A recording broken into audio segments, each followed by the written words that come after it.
Timmerman. And I'm Margaret Gade. And we are Margaret Gade Homes. Yes, and we are. One of the things we wanted to talk about today is we have been in the business for 10 full years, each of us. 10 years. 10 years. Do we have a bottle of champagne? We should. And we're going to talk today about 10 lessons we've learned in those 10 years. Okay. Yeah, we've learned a few. A few. So let's just dive right into it. First off, adaptability. Adaptability is key. We learned that many times over the last 10 years. We learned that through COVID. We learned that through all the market changes we've been in, especially the last couple of years. Everything's been changing and we have to adapt. Absolutely, right? And not just, adapting to the market, but adapting to our clients' different needs, the roller coaster of interest rates, as well as just technology. Like I think about the technology that we had in 2014 compared to what's available today, night and day, right? Night and day. So different. So being adaptable and pushing outside our comfort zones to learn how to do that, because we all know I'm not very techy, so. Yeah, that's okay. Stacey, I think one of the other big things that I've always known, however, I've really come to appreciate in my business is how important relationships are. And relationships, whether it's through our clients and the people that we're serving, whether it's helping them purchase that first home or sell the family home after many years, or all of those in between, to, hey, Margaret, my sprinkler system just broke and I don't know who to call. Yeah. Those types of relationships, but it's also the relationships with the vendor partners that we have, and finding the best people to put on our team, for lack of a better term, who have the same business beliefs and standards that I have for our business. That's important. Honestly, the relationships with the agents on the other side of a transaction or in our office, and knowing and working with them, because at the end of the day, we all have the same goal. Yes. Right? Is to serve our client, and the only way that works is if we do it with a win-win mentality for both sides. And so having all of those relationships, and sometimes it's just knowing who knows something you don't, because you're going to find something and you need to call somebody. Agreed. Those relationships are so important.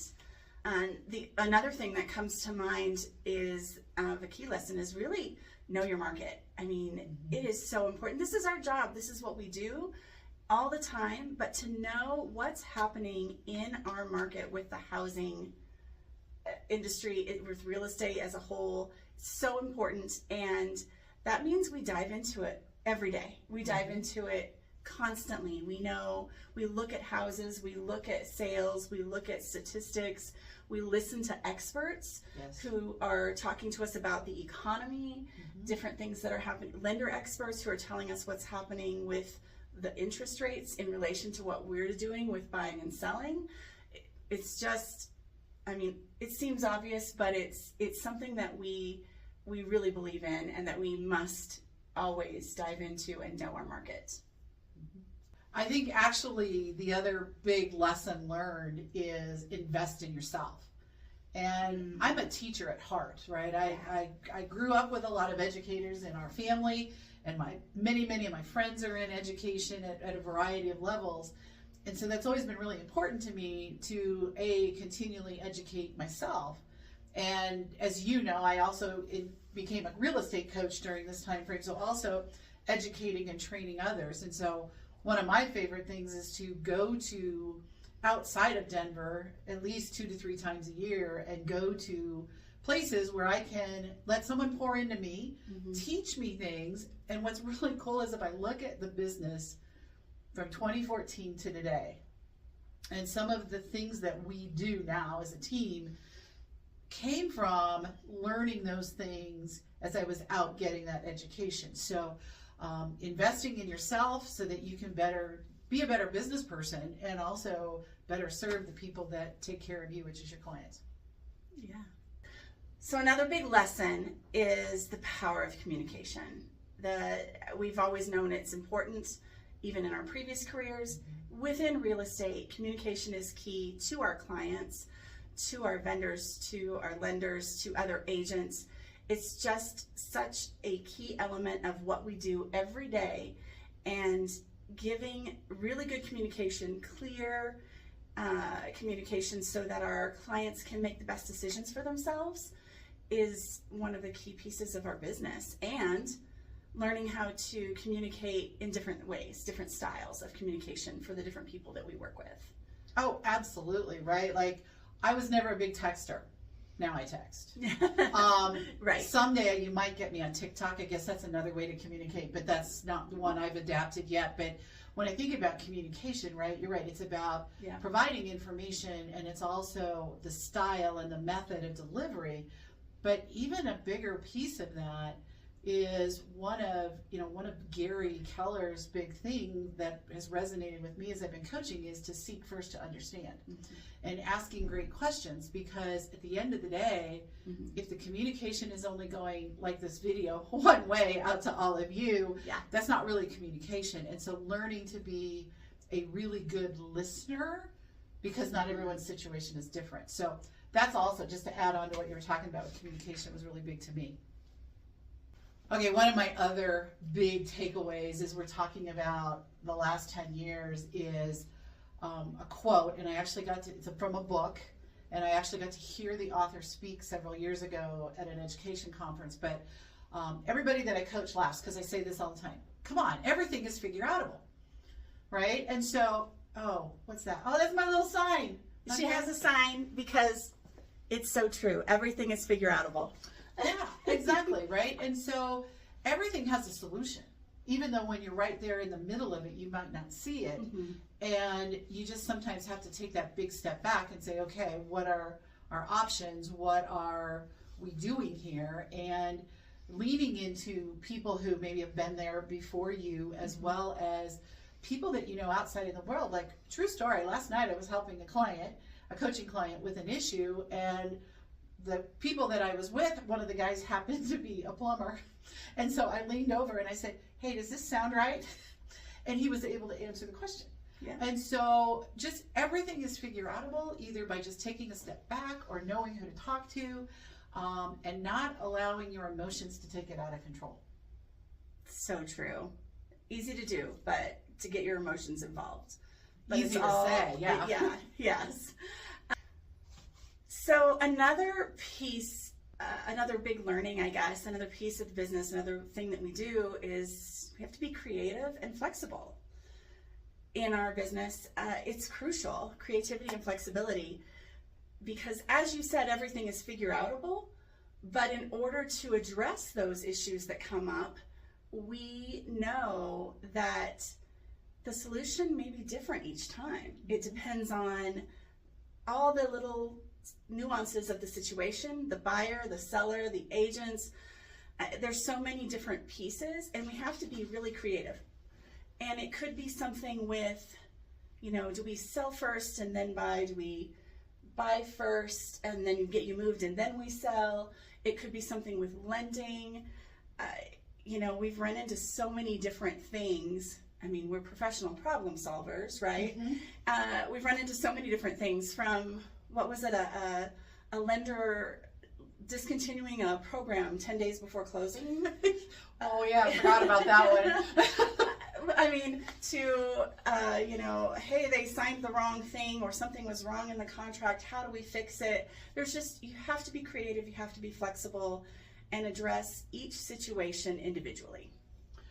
There's that, but there's also creativity in how we market our business and how we market our properties, right? I mean, one of the big reasons that I identified Stacy to come and be my partner is because she has a creative brain in true creativity, right? She's the mastermind behind a lot of our staging and all of the social media stuff that we do. And trust me, social media 10 years ago is nothing like what it is today. And so to learn that and to figure that out, it's all her, right? So, but those are some other areas that I think we've both had to grow in that creativity bucket. Agreed. It's not just about the problem solving creativity, but it's the creativity in all things that we touch and do. As a coach, one of the things that I talk to the people I coach about is consistency. And boy, did I learn that lesson the hard way, right? And consistency can mean a lot of different things. It can mean your consistency in your daily activities as far as building your business. It can be consistency in how you communicate. It can be consistency in how you market. It can be consistency in how you show up. It's the consistency, and it's the small pieces day over day over day where you get the big wins. And for me, everything has a sports analogy. And you know, you don't win the football game by snapping the ball once and running 100 yards, right? It's, 5 yards, 5 yards, 5 yards, 6 yards. It's a little bit at a time. And when you do that over and over and over again is when you win the game. And so that's been something that, from a habit perspective, for those of you that know me well, I'm a very much shoot from the hip. What do we got to do today? And I just go pick it up and do it. That has been probably the biggest thing I've had to learn to be, is to be consistent with some of those activities. Yeah, I think that consistency also means reliability, though, and that, showing up day after day the same way for all of our clients means they can count on us. And I think that's where it comes through in the business when we do practice that consistency, is that our clients know they can depend on us. Yep, hope so. Okay, here's a big one. The right house always works out. This is a strange one. So true. But so true. We've heard it time and again from our clients where, oh, I can't believe I lost that house. Okay, we're going to try again. And we get to closing, or we come by after closing, and they are thrilled with the house they have. And they say, I can't imagine living anywhere else. The right house worked out. Yeah, it does. We know. After 10 years in the business, yeah, we know. I can't remember anybody that we've worked with from a buy side that we saw a lot of this in the multiple offers that we saw during some of those crazy times where, we had some clients who, I think everybody was experiencing it, myself included, where you would go in and you would put in offer after offer after offer after offer, saying, oh my God, this is the house. And then they take somebody else and you're heartbroken. And I know personally, I had one where I was like, that was the one I really wanted. And then magically I walked into it. And it always happens. And I've seen it with inspections. I can remember one of my very first transactions with a young couple, and we were actually under contract, and we went and did the inspection, and we found some things that they weren't comfortable with. Were they figure-outable? Of course they were. However, they just couldn't do it. And so we terminated that contract. And I remember thinking, oh my goodness, because that house was perfect for them on so many levels. So we went out and we kept looking at houses for about another 10 days. And of course, when we're out looking at the wrong houses, all of it was like, oh man, I wish we could have gotten the house on Main Street. I wish we wouldn't have terminated the house on Main Street. And then we walked into this house on the right street. And I never heard about Main Street again. And they still own that house to this day. Like I said, they were one of my first clients. So we're going to be celebrating their 10-year anniversary in the house early next year. And so for those of you that are out there and you're starting to think about, can I find the right house? I promise you this, we'll find you the right house. It works out. Okay. Whew, number 10. We've done a lot. Yes. I think probably is celebrating. Yeah. Okay, I know. That's not a surprise to some of you, right? But celebrate the wins, right? Yeah. Celebrating the victories, no matter how big or how small they are. And this, I would say, is true whether I'm working with my coaching clients or whether I'm working with my real estate clients, or if I'm even talking to us, right? Is to celebrate those little victories along the way. And so I think that's what makes our business fun, is that I'm all about a good party. And so if we can find a way to celebrate whatever that is, we want to make sure we do that. And that's part of why we're here today. We're celebrating 10 years in the business. We started in the business, if you don't know our story, at the same time, at the same office. And then life took us different directions a little bit, but we were always good friends, always worked together well. From those early days when we were both building our businesses together, and then we're able to come together not too long ago.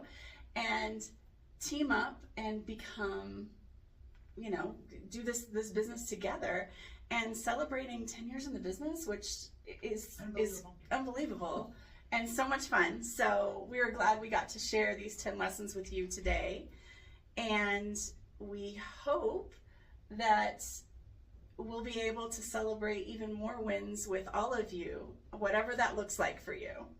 Awesome. Well, thanks for the first 10 years, you guys. Look out, here we come.